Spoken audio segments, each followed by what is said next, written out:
Hello, hi, good day, and welcome to today's edition of LATOKEN VCTV. Um, Welcome to our guests today, and we will definitely be discussing a very interesting topic: 5G, IoT, and investments in these sectors. And obviously, the experience that Kartik brings to this topic and the experience Gary brings is going to guarantee that it's going to be an engaging conversation. And we thank you for all the audience tuning in. If you're tuning in from Facebook right now, please let me know. Just drop a comment. I'll see it live and have a shout out to you. We are live on YouTube also, Twitter, and LinkedIn. And you can be part of this show on any of these platforms just by commenting on the box below this video. And in case you do have questions, feel free to drop the questions. We'll be taking questions throughout the show or comments and opinions. Um, Also, yeah, if you're a startup, you're an entrepreneur, you own a project business, and you're looking for an opportunity to take your project global or seek for funding, you can equally make your pitch on the LATOKEN VCTV platform. Just get in touch with myself or with the VCTV team, and we will easily arrange a pitch for you like we do on our other shows. So, guys, thank you for joining us today. We want the audience to know a little bit about you every time. Kartik, please give us an introduction, who you are, your experience, your background. Oh, thank you so much. Thank you so much, Ruthan. It's a pleasure being on the show. This is the 112th edition with VCTV. And like always, it's a pleasure seeing Gary in the morning. Gary is just about woken up, and it's a beautiful sight to see him around. It definitely motivates me, Gary, definitely. I a couple of family offices based out of the UK, primarily investing into edutech and health tech. I also represent a venture fund which is based out of Saudi and Qatar, primarily investing into health tech and into e-commerce. In terms of our active investments, we've got certain investments in the Internet of Things being built in GCC on a pilot basis with certain retailers and certain real estate developers. Thank you. Thank you very much, Kartik. Gary? Sure. Great to be here. Great to see my friend Kartik. Nathaniel, good to see you. It's great to wake up in the morning. It's like we have a lot of roosters around here. I feel like it's a rooster, you know. I feel great being here. Anyhow, my name's Gary Fowler. I'm a serial entrepreneur investor. I've done 17 companies, 2 unicorns. I was on the original management team at Click Software, sold to Salesforce for $1.35 billion, and also Even.ai, an AI HR tech company that I co-founded 5 years ago now.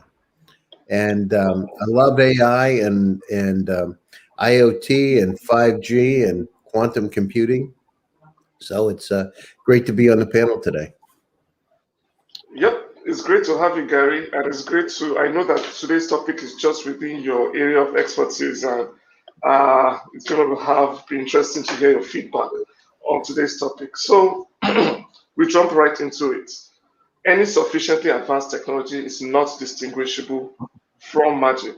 That was by author C. Clarke, and I believe that we are in the industry. We are right now in an era where a lot of magic is happening with the power of computing power, 5G and IoT. Now, the combination of IoT and 5G will help overcome obstacles in every industrial sector. North America is expected to lead the 5G IoT adoption, having spent about 192 billion US dollars in 2019. Now, the Asia Pacific closely follows, with China spending 182 billion and Japan 65 billion. The Middle East and Africa closely follows, and Latin America. Now, I'd like to start with Kartik. The question is, what are the potentials of the IoT and 5G to humankind? And just for our audience who didn't know, IoT means Internet of Things. So, Kartik, what are the potentials? So, Nathaniel, 50 to 70 years ago, when the world started industrializing, fuel or petroleum used to be the fuel that powered the entire business. Now that the world is moving on to an online space with a lot of IoT, with a lot of content creation, with social media, with e-commerce, it's the 5G bandwidth that's going to be the fuel, 5G, 6G, and that much more. It's going to be the fuel that will power this entire industry or this entire ecosystem. Both of them have become inseparable parts of the entire online platform or online lifestyle, as we call it. I see relevance of IoT all the way from your basic lifestyle into healthcare, into education, into banking, into supercomputing, into space, into defense.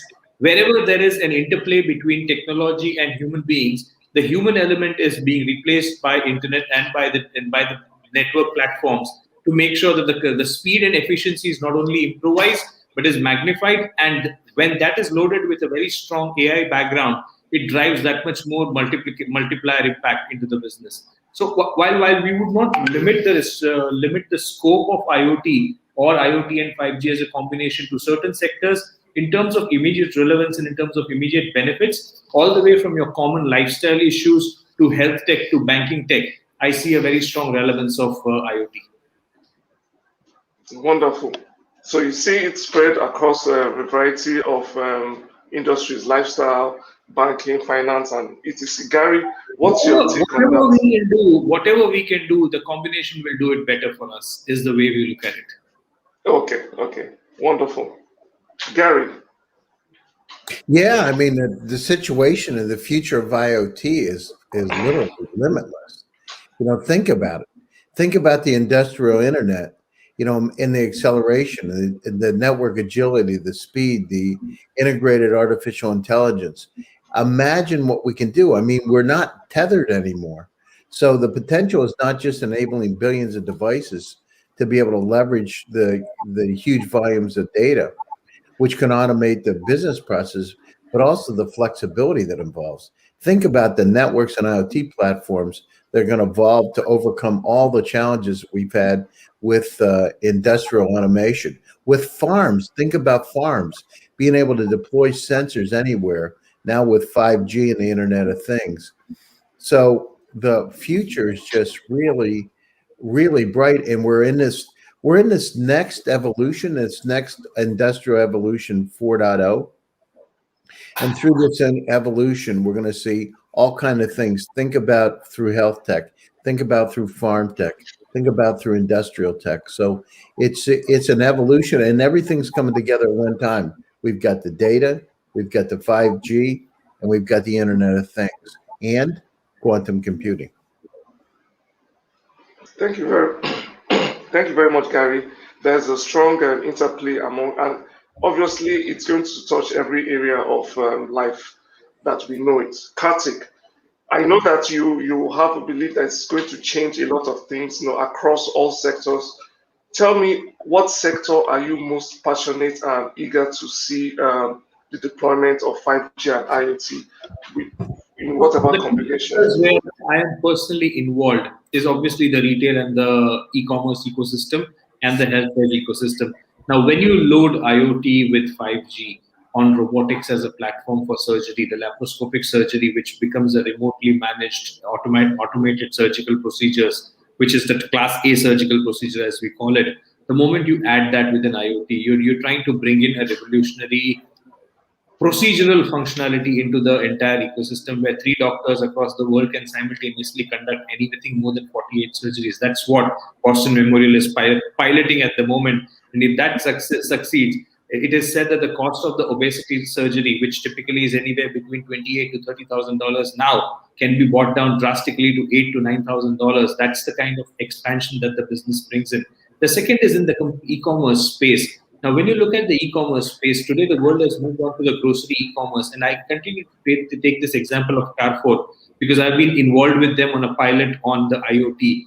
Imagine your refrigerator ordering the milk on your own, and that's what Carrefour has been doing with Google through the IoT, which means the moment your milk level or buttermilk, eggs, and bread go down below a particular threshold in your refrigerator is capable enough of placing an order on the Google ecosystem through a voice-based or through an IoT protocol, and the replenishment automatically happens. Now that removes the entire human intervention from a common grocery purchase relieves, and Carrefour predicts that typically 23% to 24% of our shopping time is spent on conventional grocery, which adds up to around 6 to 8% of our waking time in a week. If that much time can be automated, you are relieving a human being, or you're adding that much time for other productive activities into his daily lifestyle. So, with respect to these two, I see a very strong merit. I see a very strong merit with 5G coming into the network, the 5G network optimization coming into the content creation and streaming media space as well, which I'll address it a little later in the show. Thank you very much, Kartik. Very interesting. Hello? Can you Yeah. hear us? Yeah, thank you for your insights. Thank you for your insights. It will be interesting to see how that plays Yeah. out in the health tech and e-commerce space. Gary, I know you have a lot of thoughts about quantum computing and all that. What industries are you eager to see 5G and IoT play out? Yeah, sure. By the way, today, just for the audiences, I have one of the top quantum physicists in the world is going to be on my show today, Pania Najar from Harvard. And so she's one of the gurus in quantum communication. So if anybody's really interested in quantum, I'm like so excited. She's touted to be the next Stephen Hawking. So she's Wow. a very interesting lady. She's 31 and has a lab named after her. Anyhow, so let's just talk about it. You know, one of the things, Samir Sharma, who's one of the top IoT experts in the world, he's the head of IoT for Intel. I recently had a conversation with him, and we were talking about it. Think about where we are today with cities. Imagine, you know, a city light on average across the United States of America is only reprogrammed every 8 years. 8 years. And think about how much traffic flow and the demographic shifts within a city during that period of time. And talk about lost efficiencies. Well, imagine with an IoT, imagine connecting the lights, the traffic lights, so that the real time can be changed based on traffic flow, based on accidents, based on shifts in population. So we're in a really a brave new world. The key is with IoT and 5G, now we have the capability to course correct very, very quickly. Why is it before we had to really wait to go back and reprogram devices, et cetera? But now think about, you know, a farm. Imagine having sensors in the field on a farm, so we can tell how much potassium is in the soil, how much rain, to be able to course correct. I see two Kartiks. Yes. You're Good to see twins. two context. Kartik, you're twins here. I'm surprised to see two me on the screen. I love Yeah, that. I love it. I told you he was virtual, Nathaniel. I told Oh you. yeah. I'm beginning to think so. I think so. You know, but the opportunity for us. Think about the challenges. Population of the planet is going to go from 8 billion to 13 billion over the next century. We need to produce a lot more food. Having those kind of technologies, having IoT and 5G to be able to really understand what's happening on a farm so we can optimize the land usage is really important. Think about industrial automation and have an IoT on the industrial floor. Think about having the capabilities of robots being able to communicate with one another. This is just an entirely different world. Some people like Erickson say it's human 4.0. This is really where we start to blend. And I believe that that's the case. The one thing about it, Nathaniel, is we're going to be generating an enormous amount of data, enormous Yes. amount of data, Enormous. right? We talk about, as you know, I talk about 40 zettabytes of data on the planet Earth today, growing at about 68% per year. If it was a CD stacked one on top of another or DVD, it would go all the way to the moon back and forth 29 times and growing 68% per year. So this state of infobesity that we're in, it's very important that we understand that we're going to generate a lot of data, but we better understand how to be able to not only analyze that data, but use artificial intelligence to be able to course correct for us, because we will be inundated. Yeah. Very interesting. Thanks, Gary.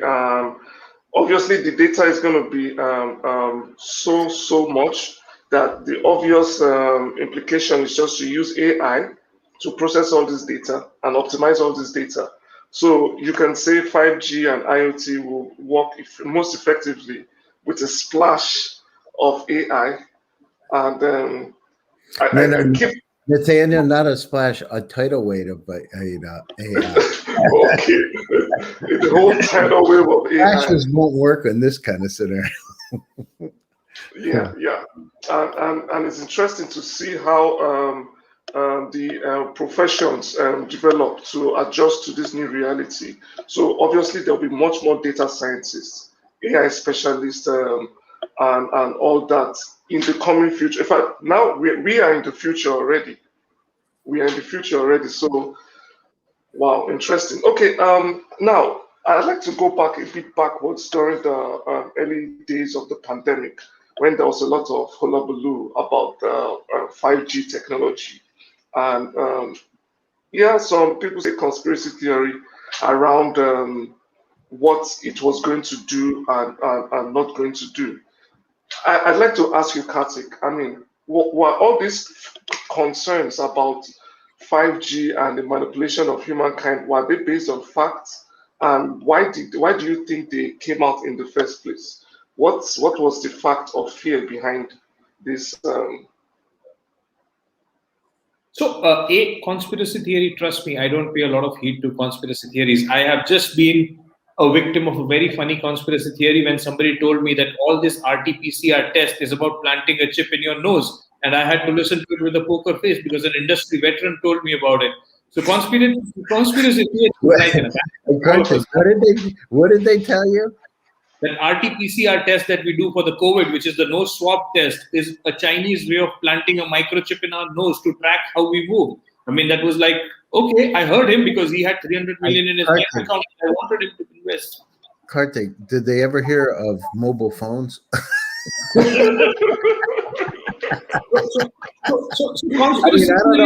don't know. You know, sometimes I feel like I'm watching the movie Dumb and Dumber, don't you? I mean, it's unbelievable. People like have theory. And we hear this and we smile at them and we tell them that, yeah, maybe you're right. So conspiracy theory, Nathaniel, trust me, is like a backside. All of us have one, but nobody wants to look at one's own.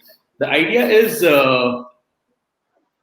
5G, what it has done in the pandemic is what probably without 5G we wouldn't have been able to achieve. The kind of network evolution that we have seen, all the way supporting work from home, to the gaming solutions, to the entire streaming consoles that have been working only because of the 5G solutions. And now 5G's support of cybersecurity, 5G's support of edutech, 5G's support of banking. The entire world could stay connected, grow, and continue to multiply. This only because of the fact that there was a very strong bandwidth ecosystem being built and continuously amplified by the operators. So I would look at it from a amplification and the savior of the planet during the pandemic, and not from a conspiracy theory point of view. And if there is any, I would let people hold those theories to themselves. Thank you very much, Kartik. I mean, it was so widespread, and we heard a lot of things, most especially even in the US, Gary. I don't know how widespread it was there, but I work with a very large aircraft manufacturer on a project, Airbus Consortium, and they try and find out 19,000 aircrafts that are airborne at any point in time. Every second, what kind of stack deployment do they do? And they need a 5G network with 12 nodes to process 72 GB of data every second. That's the quantum of data that that entire algorithm produces. So if there is a theory on conspiracy, I'm happy to let them pass, because for me, this 72 GB, which is 690 trillion transactions every second of 19,000 aircrafts flying across the world, is more important for me than anything else. Now, if there wasn't a 5G platform available, you would have never been able to do a correlation between variants like aircraft's landing speed, aircraft's vector speed, aircraft's load, wind direction, and the number of times it does slack deployment. So when you need to do such multivariate equations with so many moving variables around the earth, you need computing capabilities, you need bandwidth. to make sure that all of it works. Now that's where I see relevance coming in from 5G. So for me, it's a blessing in disguise. Obviously, the pros outweigh the cons, or whatever cons people think might exist. So, I mean, all I think needs to be done is Everything comes with a problem. Everything always has. The more you have bandwidth available, there'll be more leakages. There's going to be that much more cybersecurity. So while at one end, while the bandwidth created opportunity for all of us to do fabulous things, the cyber threats that came out of Russia, that came out of certain parts of Africa and China, have multiplied significantly. So last week, my entire office was held ransom by a gentleman in Ethiopia who wanted me to pay him 300 bitcoins to release my office. So it all comes with its own pros and cons, but then we live with it. But what it has done to social commerce, social ecosystems, what it has done to cloud computing, what it has done to the entire virtual banking ecosystem, paperless offices, education being live, content streaming to a level where Netflix did not imagine the content they had. They thought it would last them for 11 years. Everybody consumed the content in 1 year and 3 months. Netflix is without any content anymore at the moment. Now that was possible because of the entire 5G revolution. Esports today is built or is growing only because of a 5G revolution. A gaming platform like a PUBG or a Call of Duty would not survive on a 3G and a 4G platform. So for 5G becomes a backbone for the virtual economy to survive and grow. Thank you very much, Kartik. I mean, there's a lot that the 5G has come to do, and I think it's just idle talk and loneliness during the pandemic that caused all the idle talk. But Gary, do you have any thing to share with the theorists? I like that. What did you say? Idle talk and loneliness. Yeah, because I have my own personal view about that, and I think when you sit at home, not going out, staying at the four walls every day, you want to go cuckoo sometimes. And then you start. Hey, listen, the good news is it's the same word all over the world. People are getting a little cuckoo by being cooped up, by being locked up. Exactly. You know it's bad when you start moving around to another room inside your place just to see something different. Exactly. Where. So what was the question again, Nathaniel? I was going to say that. Do you have any advice? Do you have any assurance to give these conspiracy theories that 5G is not coming to control you and make you robots? 5G is coming to help you. Do you have any insights for them? Any thoughts, any advice? Yeah, exactly. But look at how the world is changing. The Germans have a phrase, Gestalt, that sum of the parts equal the whole. What's happening here is we're just being tied together, right? All of us are being linked up in a very efficient and effective way. It's about communication. It's about being able to help us live longer. It's about having ability to help us get more food through incredible agriculture, manufacturing. So it's going to streamline our lives. The difference if we look back 25, 30 years ago, we just weren't connected in the same way. We're now, here we are. You're in Nigeria. Kartik where are you, Kartik, today? Dubai, yeah? Dubai, yeah. Because you never know where somebody is. Right now, I'm in Key West. I'm literally in the southernmost point of the United States, near Cuba, or the southernmost point close to Cuba in Key West. And so we can be anywhere and talk to anybody at any time. At the same time, what is 5G? 5G basically takes away the tether, right? The connection, the wired connection allows us to be anywhere and to still be able to communicate effectively at high rates of speed. You're right about it. We need to look at cybersecurity. That's why some of these new models of cybersecurity, decentralized cybersecurity models, are going to start to come in. And not just 5G, when quantum computers start, and they say by 2022, quantum computers will be able to break the encryption of Bitcoin. And so we need to make sure that we're vigilant. As we build these incredible technologies, we got to build the cybersecurity infrastructure to support them, or we're going to have some serious problems, right? Because it's about access. Anybody can access from anywhere. Doesn't matter if you're in Ethiopia. It doesn't matter if you're in the U.S. or Russia or China or Nigeria. It doesn't matter. You have equal access. Well, with equal, great power comes great responsibility, as Spider-Man said. Yeah. So Yes, surely. we got to be responsible. We got to, the goal is for us, we're on this small Earth, which is really a spaceship with 6 billion Earth-like planets just in our galaxy. We need to be able to take care of our planet a lot better.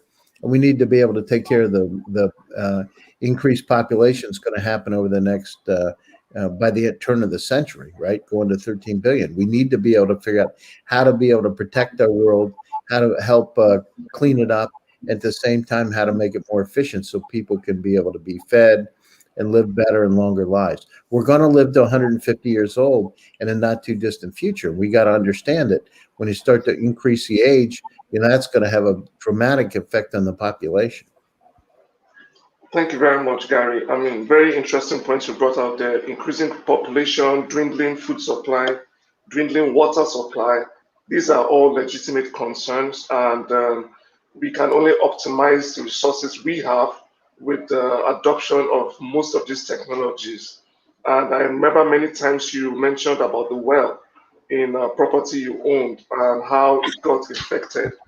And if you had IoT deployed in that well, you would know how, at the points the water got contaminated, and how to deal with it in good time.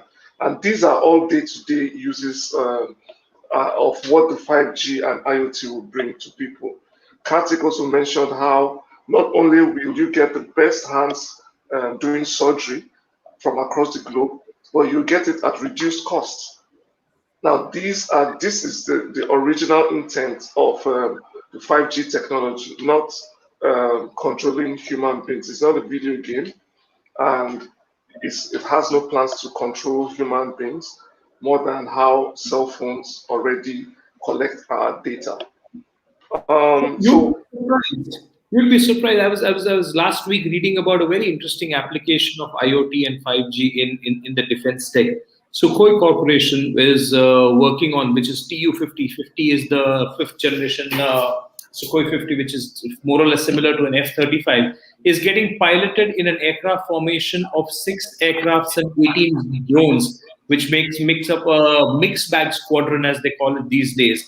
All of them, considering the fact that globally now a lot of space jamming technologies are being built, all of them are configured through an IoT platform, which allows them to program themselves individually, communicate with each other on 3 different platforms, and create a strike formation on its own without being needed to be managed from the ground. So 2 pilots managing 6 aircrafts and 18 drones can manage or can create what typically a battalion or an entire squadron does in air. So with that kind of a technology, and again, the kind of data that is required to create this kind of a platform is anywhere between 40 to 70 GB a minute, which is the 7th generation data networks that we call in defense tech, is required to build a platform. So I see not only from a current contemporary lifestyle point of view, but defense and government or national security sector being a key beneficiary also of the 5G IoT revolution. wow, that's very interesting information there. More lives will be saved, more security will be ensured, and real-time responses. Thank you very much, Kartik, for that. And to our audience, where are you watching us from? Are you on Facebook? Are you on Twitter? Do you have questions for our guest today? Just pop in. We are coming to the end of today's show, and we'd like to get your feedback and your inputs. So, Gary, tell me, as an investor, and you're looking into the IoT, 5G, you mentioned some industries that are interesting to you, but would you mind going over that again? How would you invest in an IoT 5G startup? Well, so again, it's from our standpoint, it's about artificial intelligence. So we're interested in the IoT. It's not only about collecting the data, but what they're going to do with that data and what kind of using unsupervised and semi-supervised AI what exactly the goal of the company is. We don't care really about the vertical market. We care about the impact that it's going to have. So as we look at, as from my perspective, I like to look at the world as a level playing field, the democratization of opportunities, and as we've said many times, intellectual capacity is evenly spread around the world, but opportunities aren't. And what 5G does in IoT is starts to level the playing field to help people make their lives a lot better. So, what am I interested in investing in? I'm interested in everything from manufacturing, as I said, farm tech, anything around health tech, where there's IoT and 5G. And at the same time, I'm looking at what type of artificial intelligence they have, how sophisticated it is, and what kind of an impact that it can have. So if it's, I'm particularly interested in farm tech because we need to grow a lot more food. We got to have a lot more plant-based food instead of meat, and we got to do it sooner than later. You're right about the salinization, desalinization, water supplies. As the global climate goes up, we need to be able to make sure we have abundant water supplies.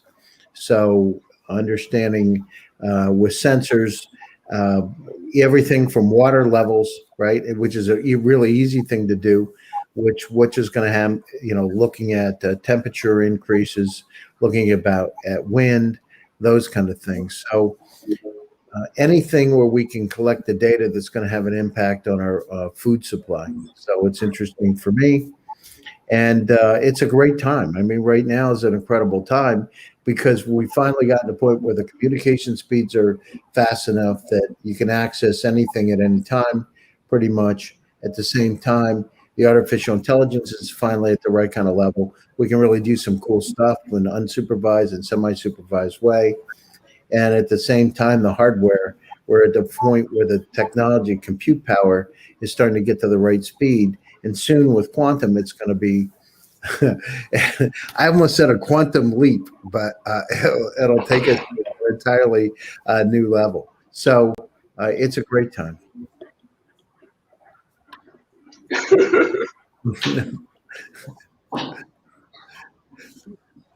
Yeah. So, yeah.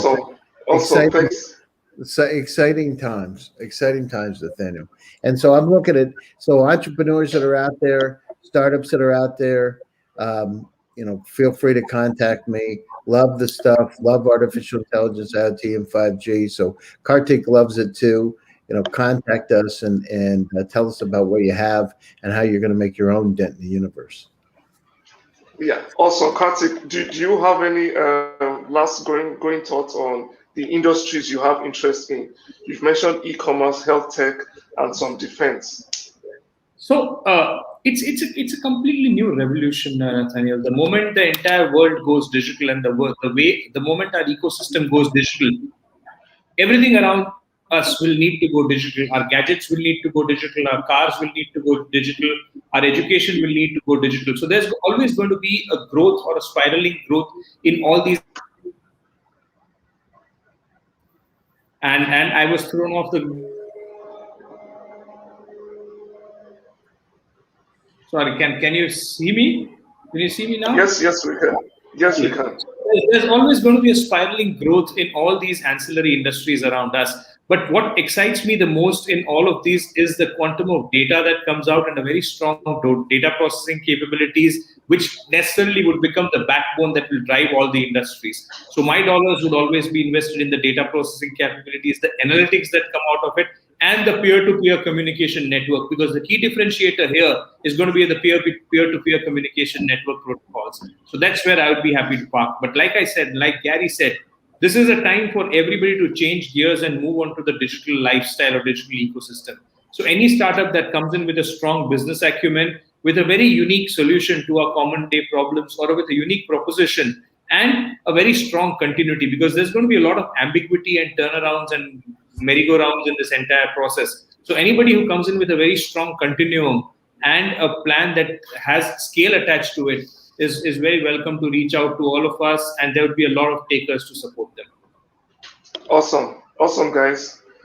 So you heard it there. You heard Gary. You heard Kartik. If you have something interesting, in this space, reach out to the LATOKEN team or reach out to Gary on LinkedIn, reach out to Kartik on LinkedIn, and get in touch and get the exposure and all the funding that you're looking for your project. Gary, you're about to say something, I guess. No, this is a great time. It's great to be here, and it's a matter of stay positive, have passion, and visualize where you want to go, and keep a positive attitude, and you can get through it and do it. Thank you very much, Kartik, Gary. Thanks for being wonderful guests and giving the audience a good time. Until next time, with another topic. Bye bye. Bye bye. See you. Thank you. Bye. Yeah.